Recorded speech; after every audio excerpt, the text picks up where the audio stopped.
అందరికీ నమస్తే.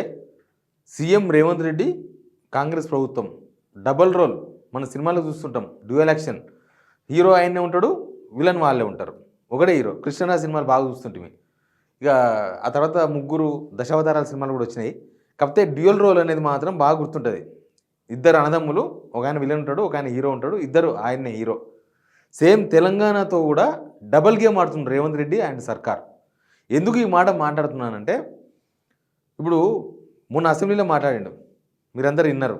నేనే ఆపించిన రాయలసీమ లిఫ్ట్ ఇరిగేషన్ చంద్రబాబు నాయుడుతో మాట్లాడని. ఈయన మాట్లాడి ఇట్లా నిద్రపోయిండో లేదో అక్కడ నుంచి పఠాలన కొట్టిరు. చల్ నువ్వేంది ఆపినావు, అసలు మాకు సంబంధమే లేదు అని. సుప్రీంకోర్టులో హియరింగ్ అయింది. సుప్రీంకోర్టులో ఏం హియరింగ్ అయింది? సుప్రీంకోర్టు కూడా ముఖాన పఠాన కొట్టింది. సుప్రీంకోర్టులో వాళ్ళు పేరు మార్చి, బనకచర్ల పేరు మార్చి నల్లమల సాగర్ అని చేసిరు కదా, దాన్ని ఆపాలని కోర్టుకు పోయింది గవర్నమెంట్. కోర్టుకు పోతే కోర్టు ఒక లీగల్ పాయింట్ పట్టుకున్నది. లీగల్ పాయింట్ కాదు, రేవంత్ రెడ్డి తెలంగాణ జనాలను మభ్యపెట్టాలని, తెలంగాణ ప్రజలకు తెలియదు ఇదంతా ఎవరు గ్రహిస్తారు అని జనాల కోసం డ్రామా ఏనికి సుప్రీంకోర్టుకు పోయిండు. పోతే సుప్రీంకోర్టు గుర్తుపట్టి అంటే మీరు మీటింగ్లు పెట్టుకుంటారు, మీరు కమిటీలు వేసుకుంటారు, మీరే తెలుసుకోవాలనుకుంటారు. మళ్ళీ సుప్రీంకోర్టుకి ఎందుకు వచ్చినాడు ఈ క్వశ్చన్? ఈ క్వశ్చన్కు గవర్నమెంట్ దగ్గర ఆన్సర్ లేదు. పారిపోయి వచ్చిండ్రు హైదరాబాద్కి, ఇట్లా కాదు అని. ఈ వార్తకు సంబంధించి పూర్తి డీటెయిల్స్ చెప్తా. ఎందుకంటే మనల్ని పాలించేతోడు సరిగ్గా లేకపోతే మనల్ని ఫనంగా పెట్టి అవతలకి ఎట్లా అమ్ముతున్నారు, మనల్ని రూపాయి పెట్టి 10 రూపాయలకు అవతలకి ఎట్లా అమ్ముతున్నారు అనే విషయం ఈ వార్త ద్వారా చెప్పదలుచుకున్నాను. నేను తెలంగాణ ప్రజలకు చెప్పాలనుకుంటున్నా. సబ్స్క్రైబ్ చేయని వాళ్ళు సబ్స్క్రైబ్ చేయండి. ఎందుకు సబ్స్క్రైబ్ చేయాలంటే, ఇది మన ఛానల్. చాలామందిని ఎడ్యుకేట్ చేద్దాం, చాలామందికి విషయాలు చెప్పుదాం, ఉన్నది ఉన్నట్టుగా నిజాలు మాట్లాడదాం. కేసులు పెట్టని ఏమన్నా కానీ, ఇప్పటికే అయినా కదా కేసులు, రిపోర్ట్ కొట్టే వాళ్ళు కొట్టని. కానీ మీ సపోర్ట్ ఉంటే వాళ్ళు ఏం చేయలేరు.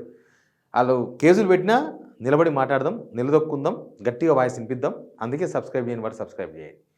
ఇక మీకు నిన్న కన్నా మొన్న రోజు గుర్తుండాలి, ఒక 2 రోజుల బ్యాక్ జరిగింది. మనం గుర్తుంచుకోవాలి ఎప్పటికప్పుడు.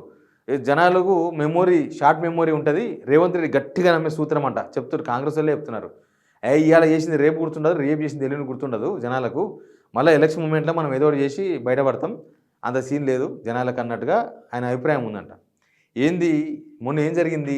ముంబైకి పోయిండు ఇద్దరు, ఉత్తమ్ కుమార్ రెడ్డి, రేవంత్ రెడ్డి. ముంబైకి పోయి అభిషేక్ సింఘ్వి, ఇక్కడ ఎంపీ, ఆయన రాజ్యసభ మన కోటాలని, తెలంగాణ కోటాల సుప్రీంకోర్టు అడ్వకేట్. ఆయన పైసలకే ఉత్తగేం కాదు, పైసలకే పనిచేస్తారు. వేరే వాళ్ళకి ఇవ్వకుండా పైసలు ఆయనకి ఇస్తారు. ఆయన పెట్టుకున్నారు. ఆయన దగ్గర పోయి కూర్చొని ఎట్లయినా సరే నల్లమల్ల సాగర్ మీద స్టే తీసుకురావాలి సుప్రీంకోర్టులో. ఈ నల్లమల్ల సాగర్కి అనుమతులు లేవు, ఏం లేవు, కాబట్టి మనం స్టే తెచ్చుకోవాలి అని చర్చలు జరిపినట్లుగా ఫోటోగ్రాఫు పేపర్లలో పెద్ద పెద్ద ఫోటోలు వేసి, అసలు రేవంత్ రెడ్డి మాట్లాడిన అబద్ధమని ఏపీ ప్రభుత్వం ఖండించిన వార్తను వేయకుండా ఆ వార్తను ఇచ్చిన అన్ని పేపర్లు. నిన్న తీరా చూస్తే సుప్రీంకోర్టు గుర్తుపట్టింది వీళ్ళ డబల్ డ్రామాను. ఇప్పుడు అభిషేక్ సింఘ్వి మని పోయిండు, మాట్లాడిండు, ఇది తెలంగాణకు తీవ్ర నష్టం, అసలు తెలంగాణ రాష్ట్రం ఒప్పుకోకుండా అట్టెట్లా కడతారు, అసలు సెంట్రల్ గవర్నమెంట్ ఈ అనుమతులు ఇవ్వద్దని సుప్రీంకోర్టు చెప్పాలి అని ఆయన వాదన జరిపితే అవతలలో వాదన జరిపిండు. మేము ఇల్లు కట్టుకోవాలంటే పక్కింటి ఆయన పర్మిషన్ ఎందుకు తీసుకోవాలి? సేమ్ టైం ఆల్రెడీ దీని మీద కమిటీ చేసినాం మేము, సెంట్రల్ గవర్నమెంట్ కమిటీ చేసింది. ఆ కమిటీలో తెలంగాణకు సంబంధించిన ఆఫీసర్స్ కూడా ఉన్నారు. తెలంగాణ ఆఫీసర్స్ ఉన్నారు, ఏపీ ఆఫీసర్స్ ఉన్నారు, సెంట్రల్ ఆఫీసర్స్ ఉన్నారు. 3 నెలల టైం ఉంది కమిటీకి. వీళ్ళు ఇప్పుడే స్టే చేయడానికి వచ్చారు కాబట్టి మీరు స్టే ఇవ్వద్దు, మాకు సెంట్రల్ నుంచి పర్మిషన్స్ కూడా వస్తున్నాయని ఆయన వాదించండి. ఏపీ నుంచి సుప్రీంకోర్టు పాయింట్ పట్టుకుంది, ఒక లా పాయింట్ పట్టుకున్నది. ఇప్పుడు ఈయన నల్లమల సాగర్కు పర్మిషన్ ఇవ్వద్దు, అది తెలంగాణ నష్టం చేస్తుంది అని ఈయన మాట్లాడుతున్నప్పుడు, ఆ నల్లమల్ల సాగర్ ఎట్లా కట్టాలి అనే దాని మీద ఒక కమిటీ చేస్తే, కమిటీకి ఎందుకు ఇక్కడున్న అధికారులను పంపించిండ్రు? మొన్ననే 23 తారీఖే పంపించారు వీళ్ళు. పోయిన నెల జల వివాదాల పరిష్కారం కోసం కేంద్రం కమిటీ చేస్తే దానికి మీరు ఒప్పుకొని, మీ రాష్ట్రం ఆఫీసర్లను కూడా, తెలంగాణ ప్రభుత్వం కూడా దానికి ఒప్పుకొని, మీ ఆఫీసర్లను కూడా దానిలో మెంబర్లుగా పెట్టి ఇప్పుడు కోర్టుకు వచ్చి స్టే అడుగుతారా అని అడిగింది సుప్రీంకోర్టు. ఇక ఏడబెట్టుకోవాలి తలకాయ. ఆ కమిటీ ఏం చేసిందో చూడకుండా, మీరు ఒకవేళ ఒప్పుకోకపోతే, ఆ ప్రాజెక్టు ఒప్పుకోకపోతే మీరు అసలు ఆ కమిటీ ఒప్పుకోవద్దు కదా. ఇదంతా ఒకరోజు, ఈరోజు, నిన్న, మొన్న జరుగుతున్న డ్రామా కాదు. రేవంత్ రెడ్డి ముఖ్యమంత్రి అయినప్పటి నుంచి ఈ డ్రామా నడుస్తుంది. మనకు ఢిల్లీ పోయినప్పుడు చూడలేదా మనం?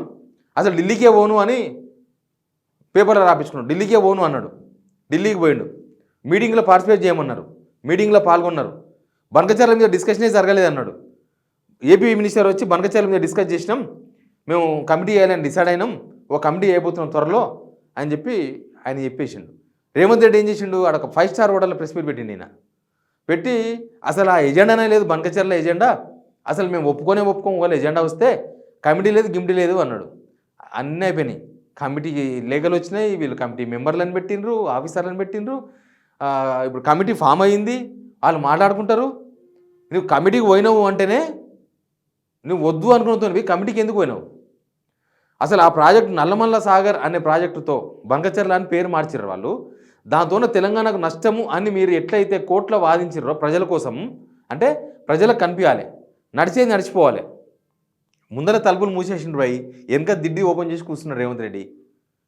చంద్రబాబు నాయుడు రాని కుండలు దెంకపోని బిందెలు దెంకపోని మొత్తం లోపలంతా కానీ ముందర మాత్రం తెలంగాణ ప్రజలకు నేను తాళం వేసిన, ఆల్రెడీ ఇంకా గొల్లెం వేసిన, 1000 రూపాయల తాళం వేసిన, ఇతర తాళం వేసిన అని చూపిస్తున్నాడు. వెనక దిడ్డి గిడ్డి మొత్తం ఓపెన్ ఉంది వెనక. రేవంత్ రెడ్డి ప్లాన్ అది. ఎన్నిసార్లు అసెంబ్లీలో చెప్పింది తప్పు. అసలు హరీష్ రావు దాని మీద మళ్ళీ ఒక పవర్ పాయింట్ ప్రెజెంటేషన్ పెట్టి వీళ్ళ భాగోతాలన్నీ వరుసగా చెప్పుకుంటూ వచ్చిండు. ఇప్పటిదాకా స్పందించలే. ఏపీ అసలు రేవంత్ రెడ్డి వ్యాఖ్యలను, అసెంబ్లీలో మాట్లాడిన వ్యాఖ్యలు తప్పు పడితే కూడా ఇప్పటిదాకా మళ్ళీ ప్రభుత్వం స్పందించలే. అక్కడ సుప్రీంకోర్టు ఏమో తీసి అంత కథలన్నీ పడి వీడికొచ్చి మళ్ళీ వాదిస్తారా పోను అని చెప్పేసి కొట్టేసింది. వీళ్ళు స్టే అడిగితే స్టే కాదు, అసలు మీరు ఎందుకు వచ్చిర్రు అని కోర్టు ప్రశ్నిస్తే దిక్కులేదు దివానా లేదు. దీనిలో తెలంగాణ జనం అర్థం చేసుకోవాల్సింది ఏంటంటే, వీళ్ళు బయటికి చెప్తున్నది వేరు, లోపల చేస్తున్నది వేరు. లోపల ఏం చేస్తున్నారంటే తెలంగాణ నీళ్ళు ఏపీకి పారాలి, అటు గోదావరి నుంచి పారాలి, ఇటు కృష్ణా నీళ్ళు పారాలి. అన్ని వారిన దాకా తెలంగాణని ఏం చేద్దామని, తెలంగాణని ఎండబెడదామన్నా, వీళ్ళు డైవర్ట్ చేయడానికే రకరకాల ఇష్యూస్ వాడుతున్నారు. ఈ ఇష్యూని డైవర్ట్ చేయడానికి ఇంకో ఇష్యూని వాడతారు. నిన్న కవితను తీసుకొచ్చి మాట్లాడించింది కూడా ఈ ఇష్యూ డైవర్ట్ చేద్దామని. సుప్రీంకోర్టు ఏమో చెంప మీద కొట్టింది, ఏపీ ప్రభుత్వం ఏమో ముఖాల మీద వేసి కొట్టింది. ఇట్లా తెలంగాణను మొత్తం ఎండబెట్టే ప్రయత్నాలు నడుస్తున్నాయి. కానీ రేవంత్ రెడ్డి మోసాలను తెలంగాణ జనం గ్రహించాలి. పక్క రాష్ట్రమోడు మనం మోసం చేస్తే తిరగబడి కొడతాం, సొంత రాష్ట్రమోడు కొడితే, సొంత రాష్ట్రమోడు మోసం చేస్తే చెప్పింది కదా కాలోజీ, గదే చేయాలి. లేకపోతే ఈ డబల్ రామాలు ఎందుకు? మీరు క్లియర్గా తెలంగాణ నీళ్ళు ఎవరికి ఇవ్వద్దు, తెలంగాణ వాటా తేల్చాలి అనుకున్నప్పుడు మీరు అదే మాట మీద ఉండాలి. అది కాదంట, బయటికి ఏమో జనాల ముందరేమో షోపుడప్ చేస్తారంట, లోపల మాత్రం చేయాల్సింది చేస్తారంట. మీరు అసలు ఆ కమిటీకి ఎందుకు ఒప్పుకున్నారు? ఆ కమిటీలో మెంబర్లను ఎందుకు పెట్టినరు? మాకు నల్లమల్ల సాగర్ వద్దనే కదా మనం, అంటే మీరు వాటాలు మాట్లాడుకుందామనే కదా. దీనివల్ల రేవంత్ రెడ్డికి ఏమొస్తుంది అంటే, Revanth Reddy partners, Revanth Reddy family members, Revanth Reddy చుట్టాలంతా ఆంధ్రలోనే ఉన్నారు, వాళ్ళ వియ్యంకుడు కూడా ఆంధ్రనే. చంద్రబాబు నాయుడు కోసం అన్ని కోసుకుంటాడు రేవంత్ రెడ్డి. దీన్ని బట్టి చూస్తే అర్థమవుతుంది వీళ్ళిద్దరి ప్లాన్, చంద్రబాబు నాయుడు, రేవంత్ రెడ్డి. దీనిలో ఇంకొక పాత్ర ఉంది, మనం ఆ పాత్ర మర్చిపోతున్నాం. బీజేపీ సెంట్రల్ గవర్నమెంట్ వాళ్ళ పాత్ర చాలా పెద్దది. వాళ్ళే ఆడిస్తున్నారు ఇదంతా. వాళ్ళకి తెలంగాణలో ఏం లేవు, తెలంగాణ 4 ఓట్లు కూడా లేవు. మళ్ళీ నెక్స్ట్ 8 మంది ఎంపీలు కూడా గెలిచే అవకాశాలు లేవు. ఆ 8 మంది ఎమ్మెల్యేలు కూడా ఏమవుతారో తెలియదు. వాళ్ళకు తెలంగాణ మీద కావిష్ లేదు. ఆంధ్రప్రదేశ్లో కూటమి గవర్నమెంట్ ఉంది. చంద్రబాబు నాయుడు ఏం చెప్తే అది వినాల్సిందే. ఇప్పుడు ట్రంప్ కనుక అందరిని ఎట్లా బ్లాక్మెయిల్ చేస్తుండో, చంద్రబాబు నాయుడు కూడా సెంట్రల్ అట్లా ఉంది, బ్లాక్మెయిల్ చేసే పరిస్థితిలో ఉన్నాడు. చంద్రబాబు నాయుడు ఏం కోరుకుంటే అది అయిపోతుంది. ఆయన మళ్ళీ గెలవాలంటే చంద్రబాబు నాయుడు ఏపీలో ఈ నీళ్లు మొత్తం తీసుకొచ్చి ఇంకొన్ని నీళ్ళు పట్టుకొచ్చిందని చెప్పాలి. కాబట్టి దానికోసం ప్రయత్నాలు ఇవి. ఆ ప్రయత్నానికి ఈయన సహకరిస్తున్నాడు. ఈయన ఎందుకు సహకరిస్తున్నాడు అంటే బీజేపీ ఇద్దరిని చంద్రబాబు నాయుడిని ఇట్లా పెట్టుకుంటూ ఆటాడుతుంది. ఇక ఆయన చంద్రబాబు నాయుడు కొద్దిసేపు కనీసం క్వశ్చన్ చేసే పరిస్థితిలో ఉన్నాడు. ఆయన సపోర్ట్ మీద సెంట్రల్ గవర్నమెంట్ ఉంది కాబట్టి ఈయనకేం లేదు, ఈయన మొత్తం దానికి వెళ్ళిపోయాడు. ఇక ఏం చెప్తే అది వింటున్నాడు, ఏం చేయాలంటే అది చేస్తున్నారు వాళ్ళు. ఇప్పుడు జేహెచ్ఎల్సీ ఇంత పెద్ద మొత్తం కలుపుడు కూడా దానిలో భాగమే. అది కూడా కోర్టులో వస్తుంది చర్చ, కొన్నాడు ఎవరో కోర్టుకు పోయేటట్టున్నారు. ఏమవుతుందో కానీ ఇక్కడ జరుగుతున్న మోసాన్ని, ఎందుకంటే మళ్ళీ వర్షాలు ప్రతి వానకాలం పడవు.